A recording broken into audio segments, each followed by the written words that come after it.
हमारा उठने बैठने का जो लाइफस्टाइल है ना वो बड़ा मुद्दा है। प्रॉपर न्यूट्रिशन का ना मिलना, जब आपकी हड्डियों को calcium, magnesium, zinc, vitamin D proper नहीं मिलेगा, आपकी हड्डियां कमजोर हो जाए। जब हमारे मोरों में गैप आता है, सेंसर वेन की वजह से हमारी ब्लड सप्लाई सियाटिका वेन को नहीं मिलती। पेन किलर्स भी सियाटिका पेन में असर नहीं करती, इससे ज्यादा एक्सरसाइज असर करती। पंजों को फुल पीछे, सही फुल आगे। नाज़रीन, कमर और मोरों का दर्द, असाबी खिंचाव, सियाटिका सिर्फ जिस्मानी तकलीफ ही नहीं बल्कि ये हमारे काम करने की सलाहियत और ज़िंदगी के मेयार को भी मुतासिर करते हैं। अक्सर लोग इन मसाइल को मामूली समझकर नज़रअंदाज कर देते हैं, लेकिन हकीकत ये है कि ये बर वक्त अगर इन मसाइल का इलाज ना किया जाए, रोकथाम ना की जाए, तो ये लॉन्ग टर्म भी चल सकते हैं। आज के हेल्थ सेगमेंट में हम इन मसाइल की वजूहात, अलामात और इलाज पर तफसीली बात करेंगे। हमारे साथ मौजूद है मारूफ माहिर तिब हकीम अताउर रहमान साहब। सर, वेलकम टू सुनो पाकिस्तान।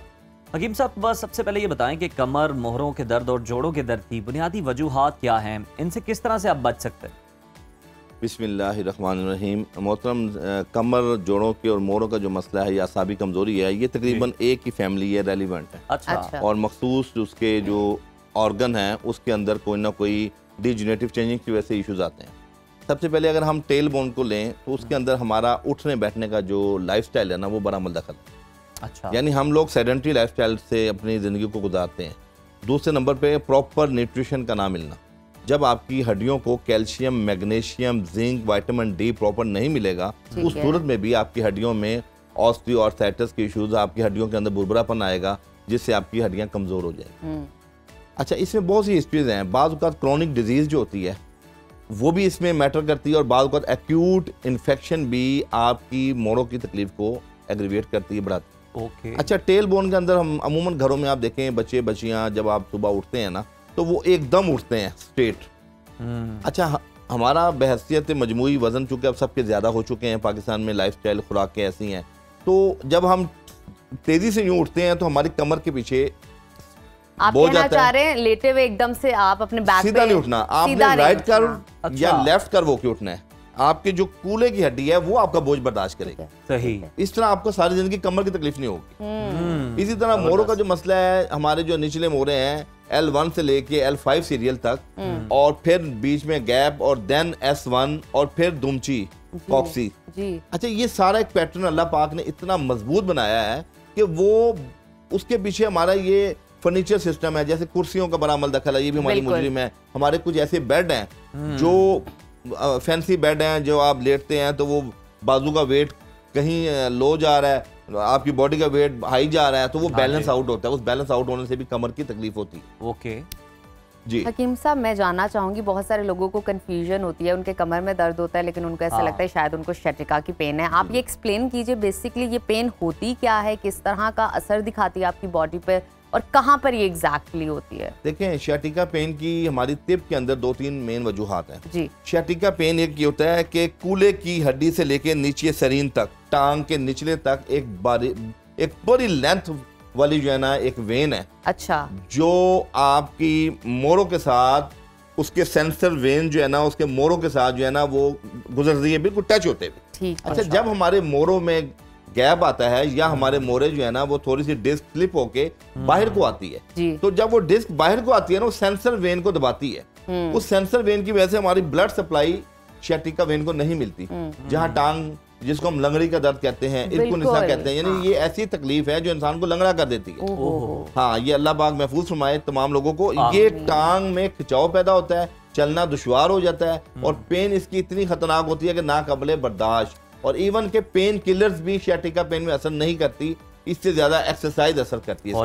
तो हकीम साहब, मेरा ख्याल है फिर कुछ एक्सरसाइजेस जो हैं वो लोगों को बता दें और उसके बाद हम कुछ डिस्कशन कर लेते हैं। जी बिल्कुल। मैं 7 एक्सरसाइज बताऊंगा जो हर शख्स, जरूरी नहीं कि जो मोरों का मरीज है, जो बीमार है और जो सेहतमंद है, सबके लिए ये कंपल्सरी है। साथ ही साथ ये भी बताइएगा कि बेड से उठना कैसे है। जी मैं बताता हूँ। आइए।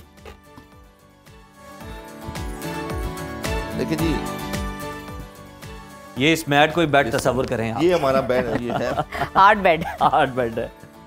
जब आपने ठीक है, ये हम बेड पे लेटे हुए हैं जी।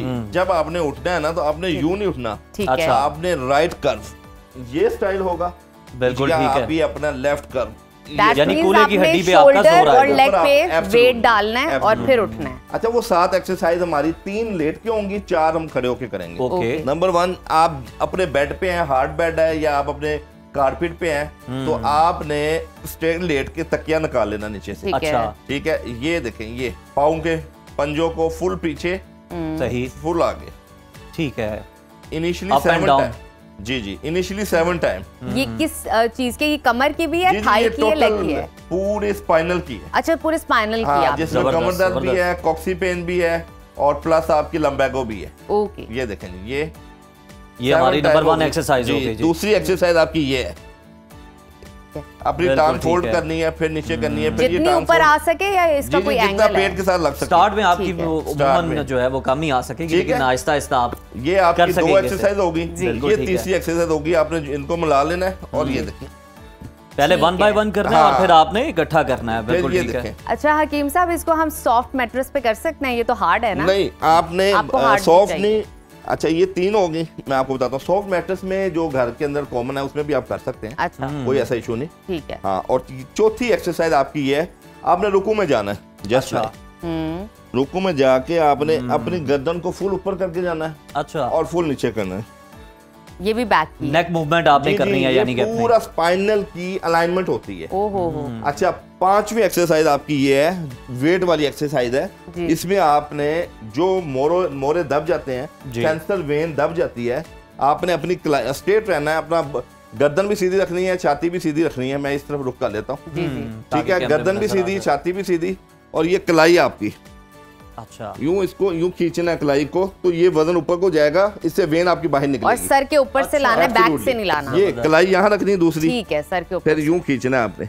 यानी इस गर्दन पे एक्सरसाइज जोर से ना आपका उस तरह गर्दन से पे जोर ज्यादा। नहीं आएगा, शोल्डर पे नहीं आना चाहिए, सिर्फ ये वाला हिस्सा उठना हाँ, चाहिए। बिल्कुल ठीक यानी है। आपने जब अपनी कलाई को यूं खींचना है ना, ये देखें, तो यहाँ पे जोर पड़ रहा है। यहाँ पे जोर इससे पड़ जो वेन फंसी हुई है ना, वो बाहर निकलेगी। और गर्दन जो पे लोग अगर ज्यादा ऑपरेशन जोर करवा- डल गया तो गर्दन की दर्द भी निकल सकती है जी, इससे। ये 5वीं होगी। छठी एक्सरसाइज, आपने बिल्कुल स्ट्रेट रह के ना बाजू पूरे खोल लेने, यूं नहीं, बाजू खोलने हैं पूरे, आगे तक ठीक लेकर है। जाने आपने हैं। सामने देखना है। और ये आपकी जबरदस्त फ्लेक्सिबिलिटी की कितनी कितनी एक्सरसाइज। दफा करनी है हमने ये 7 time initially, 7 first time, time, ठीक फिर 11 टाइम कर लें और उसको बढ़ाते बढ़ाते example, इनको करने मैक्सिमम से- 21 बार आप जब ये करेंगे। हकीम साहब, जिनको बिल्कुल भी हिलने की आदत नहीं होती, उनको अगर क्रैम्प्स पड़ जाएं तो फिर वो क्या करें? नहीं नहीं, क्रैम्प्स देखिए, मैंने तो नहीं पड़ेंगे, ये cramps तो सॉफ्ट नहीं पड़ेंगे। एक्सरसाइज है मैडम, ये सॉफ्ट एक्सरसाइज ठीक है। और इनमें आपने- क्रैम्प्स का उस तरह से अंदेशा हाँ, नहीं है। और 7वीं जो एक्सरसाइज है, वो आपने दीवार पे इस तरह हाथ रख लेना है, ओके, ठीक है, ये देखें, और ये टांग को आगे पीछे करना है। आगे पीछे। बहुत 7 आसान, टाइम, और फिर इस दूसरी वेरी तरफ इजी, यूं कहीं भी करके, आप कर सकते हैं। फिर आप ये 7 टाइम में आगे पीछे करेंगे। नाजरीन, आप ये नोट आप डाउन कर यकीन कीजिए लीजिए। कि ये एक्सरसाइज जो आया बंदा, सब जी प्लीज, ठीक है, अब 7 आपसे टाइम बातचीत ईच करते हैं। एक्सरसाइज बहुत जबरदस्त आपने बताया कि 7 7 टाइम एक्सरसाइजेज जो हैं ये वो एक्सरसाइज हैं जिनको मोरो का मसला है, L4, ठीक है। L5 या S1, डीजेनरेटिव चेंजेस है, बोन्स की डेंसिटी के इश्यूज हैं, शोल्डर में पेन है। शोल्डर पेन है, सर्वाइकल के इश्यूज हैं। ओहो। आप यकीन कीजिए, ये 7 एक्सरसाइज जो बंदा करना शुरू कर देगा, हमारे पास वक्त नहीं है कि हम सुबह उठ के पार्क जाएं, वहाँ वॉक करें। और आजकल लेकिन मैं इतनी कहता हूं, ठंड बहुत ज्यादा है। सर्दी भी बहुत ज्यादा है, तो ये 5 मिनट लगते हैं। आप अपने रूम में कीजिए, मैट और पर। सुबह में Easy। खाने से पहले, नाश्ते से पहले, और शाम को सुपर टाइम पे 2 टाइम आप एक्सरसाइज कर लें। ठीक है। आप 7-8 दिन बाद अपनी बॉडी बिल्कुल के ठीक हो गया। हकीम साहब, जरा ये भी बता दें कि- रिलैक्सेशन लेवल आप खुद महसूस हाँ, करेंगे। हाँ, असाबी जबरदस्त। खिंचाव की अगर हम बात कर लें, जी, जी। उसके लिए ग़िज़ा कौन सी बेहतर है और उसके लिए कौन सी एक्सरसाइज या कौन सी चीज़ बेहतर है? जी जी, असाबी कमजोरी जिन लोगों को है, उनके लिए हमने पहले भी अक्सर हम बताते हैं कि बादाम और किशमिश का जो नाश्ता है, अच्छा, और इसी तरह और कितने तलबीना, कितने क्वांटिटी? 7 बादाम और 7 किशमिश ले लें, सोगी, देसी सोगी। इस तरह है। 11 बादाम और 7 किशमिश ले सकते हैं। ये तो आपके ऊपर और डिपेंड है। भिगो के? भिगोने हैं तो भिगोने में वैसे भी आप ले सकते हैं, कोई मजाक नहीं। ठीक है। और दूसरे नंबर पे आप जो है ना, खजूरों का इस्तेमाल कसरत से करें जिन लोगों के असाब कमजोर हैं। अच्छा। फिर आप सर्दियों के अंदर आप देखें जो ड्राई फ्रूट्स जी। है, उसके अंदर इंजीर, जबरदस्त। इंजीर आपके बात। पट्ठों के लिए, असाब के लिए पूरी एक न्यूट्रिशन है। अच्छा, आप 2-3 दाने इंजीर के डेली रात को ले लें। ठीक है। मैं कहता हूँ कि वो आपके असाबी निज़ाम को बिल्कुल मजबूत कर देती है। इवन कि आपका जो स्ट्रेस लेवल है वो भी मेंटेन होता है। इसी तरह आप खुराक के अंदर काले चनों का शोरबा, काले चने जो है बेसिकली घोड़ों की खुराक है, काले चने खाएं भी और उसका शोरबा यखनी टाइप पिए। ओहो। इसी तरह देसी मुर्ग है, बकरे के गोश्त का पतला शोरबा है, इसकी यखनी बना के पिए। और सूप पी सकते हैं आप सर्दियों के अंदर। ये सारी चीजें मसल्स को, पट्टों को तकवीत देती हैं। हकीम साहब, आपकी आज की जो मौजूदगी है उसका फायदा उठाएंगे। मुझे ये बताइए कि सोने का एक पोस्चर क्या है, गर्दन, क्योंकि हम बात करें कमर की, हम बात करें बैक भी रख की, लेते हैं हाँ, कभी कभी हम अपनी गर्दन के नीचे डबल पिलो भी रख लेते हैं, उससे भी पेन निकल आता है। कभी पिलो नहीं रखते, उससे भी पेन निकल आता है। साइड करवट पे भी पेन निकल आता है। कितना पिलो हो, सॉफ्ट हो, हार्ड हो, ना रखें, क्या करें? एक तकिया सॉफ्ट और ऐसा हो कि आप ना वो मोटा हो ना वो पतला हो, दरमियाना हो, और आपका जो सर का वेट है उसको बैलेंस करे आपकी बॉडी के साथ, बॉडी और नेक के साथ। हाँ, और दूसरा जो सुन्नत तरीका है ना, वो राइट साइड पे काबे की तरफ मुंह करके आप राइट साइड पे, यानी दिल आपका ऊपर वाली साइड पे होगा। तो ये सुन्नत तरीका है। सारी रात आपकी ब्लड सर्कुलेशन चलती रहेगी, और इस तरीके के अंदर आपको फालिज का, आपको ये स्ट्रोक का, आपको ब्रेन हेमरेज का खदशात भी दूर हो जाते हैं। तो स्ट्रेट अगर लेटे हैं तो फिर पिलो होना चाहिए? जी, स्ट्रेट लेटने में भी पिलो आप ले सकते हैं, लेकिन जब आप गहरी नींद में जाते हैं या आप जब देखते हैं कि अब आपको नींद आ रही है, तो आप अपने दाईं तरफ हाथ रख के करवट कर लें, तो आप बाकी नींद में इंसान की करवट चेंज हो जाए, वो एक और मामला आता है। लेकिन आप जब इसकी आदत डालेंगे, कोशिश ये करेंगे, तो एक वक्त में आप इसके आदी हो जाएंगे इंशाल्लाह। ठीक है। थैंक यू सो मच हकीम साहब, बहुत शुक्रिया। आज हकीम साहब ने बड़ी जबरदस्त किस्म की एक्सरसाइज करके भी बताई हैं। हाँ, और अगर मिस हो जाए तो आप हमारे YouTube चैनल पे जाके दोबारा से सेगमेंट एंजॉय कर सकते हैं।